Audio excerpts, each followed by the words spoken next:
Mendeleev. See, this Mendeleev is a Russian chemist, and in 1869,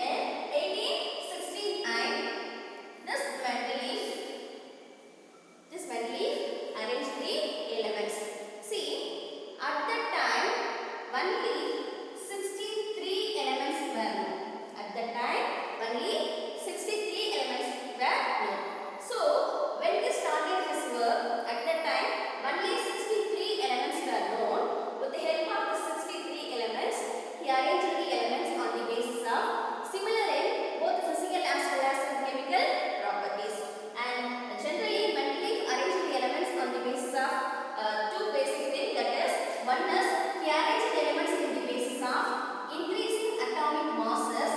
He arranged the elements in the basis of increasing atomic masses, as well as he arranged the elements in the form of similarities in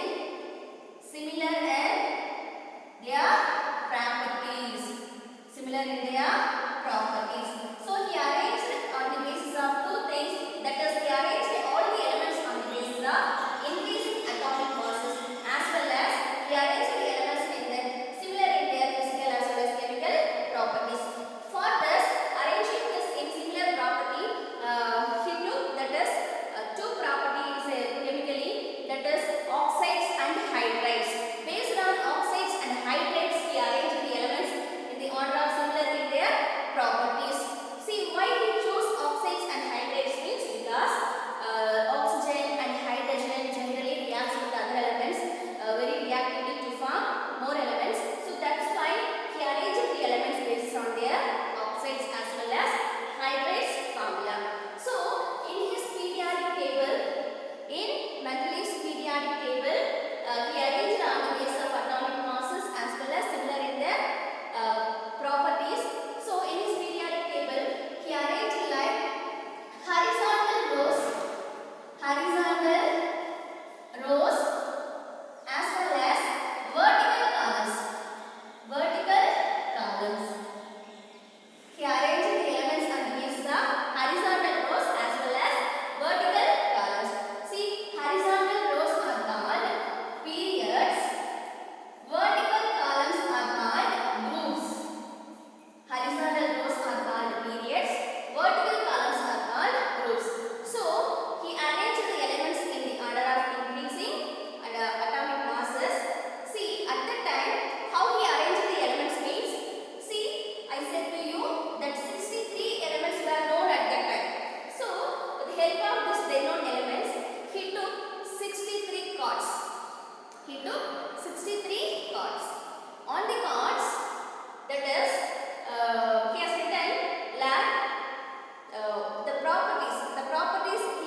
On the card, he wrote that property of that element. On the card, he wrote down the property of the element. So, he took 63 cards. Each card on the card, he wrote down the property. So, after that, he arranged the elements. He sorted out the elements based on similar in properties on wall. And automatically, after arrangement, he saw that mostly all the elements were arranged based on their increasing atomic masses. So, based on increasing atomic masses. Likewise, he arranged the elements based on similar in properties. So, he arranged like horizontal rows. Then horizontal rows are called periods and vertical columns are called groups. In his periodic table, he arranged 6 periods and 8 groups. How many periods? 6 periods and 8 groups. So he arranged based on this horizontal rows and vertical columns. There are 6 periods and 8 groups he arranged. And then based on this factor, he gave a law. It is called Mendeleev's periodic law. What is that?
See, this is Mendeleev's periodic table.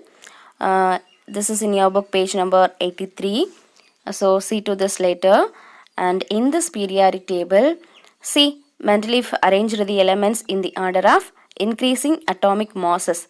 See to that, it is started from that hydrogen atomic mass is given, it is 1.008, and then see finally at its atomic masses is end with in this table, it is bismuth is given 208.98. Likewise, he arranged all the elements in the increasing order of atomic masses. Do you know when Mendeleev started his work, 63 elements only were known at that time. 63 elements were known at that time. So, he arranged the elements based on the relationship between the atomic masses of elements and their physical and chemical properties. So, among these chemical properties also, Mendeleev concentrated mostly on the compounds formed by the elements with oxygen as well as hydrogen. See the table, it is given in the formula of oxide as well as hydride. Do you know why Mendeleev chose this oxygen and hydrogen? Because he selected this hydrogen and oxygen because they are very reactive and formed compounds with most elements.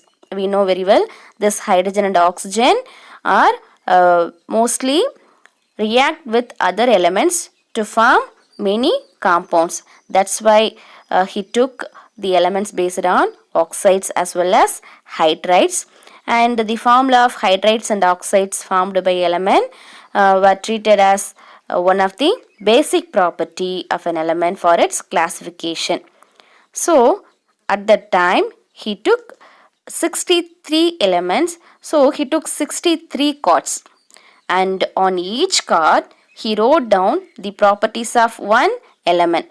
He sorted out the elements with similar properties.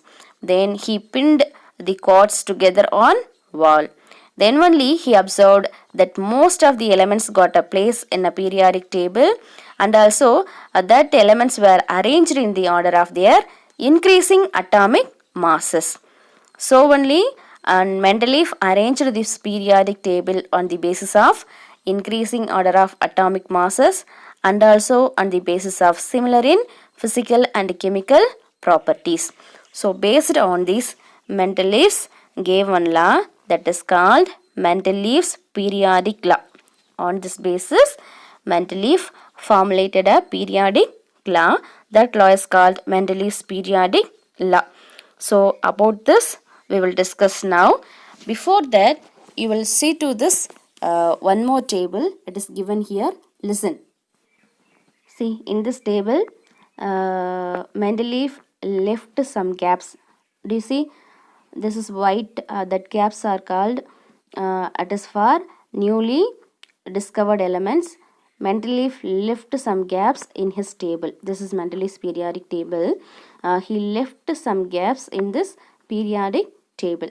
So, why he left some gap in this periodic table means because Mendeleev boldly predicted the existence of some elements that had not been discovered at the time.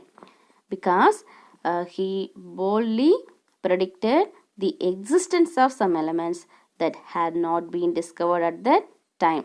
So only he left some gaps for that newly found elements. And Mendeleev gave prediction also for that element. He named that element with the help of Ica, that is Ica boron, Ica aluminum, Ica silicon, like that. About that we will discuss now in this class. Listen carefully. Before that, here it is one table is given to you. See here. See, Dobrynin's triad already we have discussed, as well as Newland's law of octave also we have discussed. And now we are going to discuss about the Mendeleev periodic table.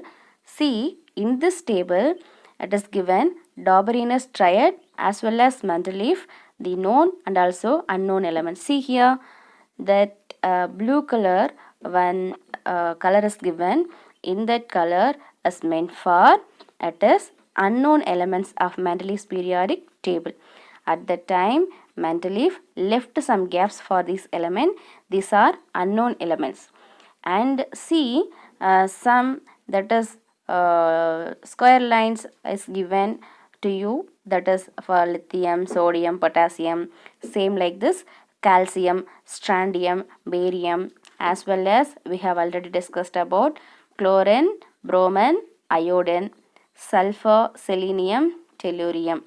And only we have discussed about three triads, but that sulfur, selenium, tellurium also it is fixed for that Doberanus triad based on Mendeleev's periodic table.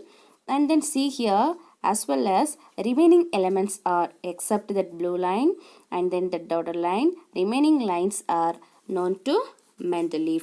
So this table shows that relationship between Doberanus triad as well as Mendeleev's known as well as unknown elements. Known as well as unknown elements. So based on this, now we are going to discuss about this Mendeleev's periodic table that is on this board. Listen carefully, see to that. See, this is the Mendeleev's periodic table.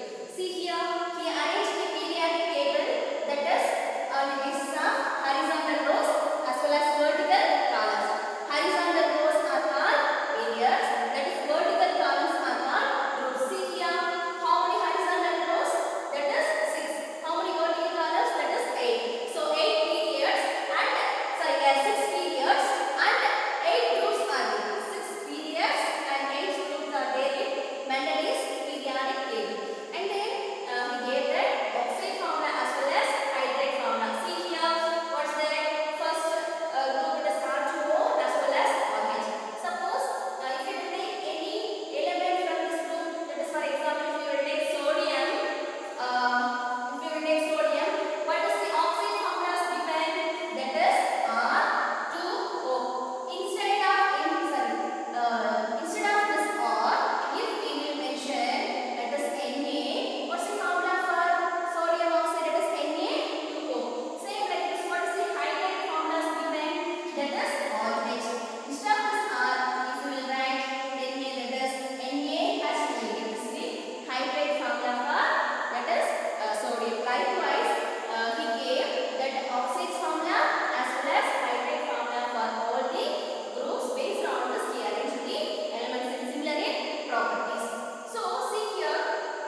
proper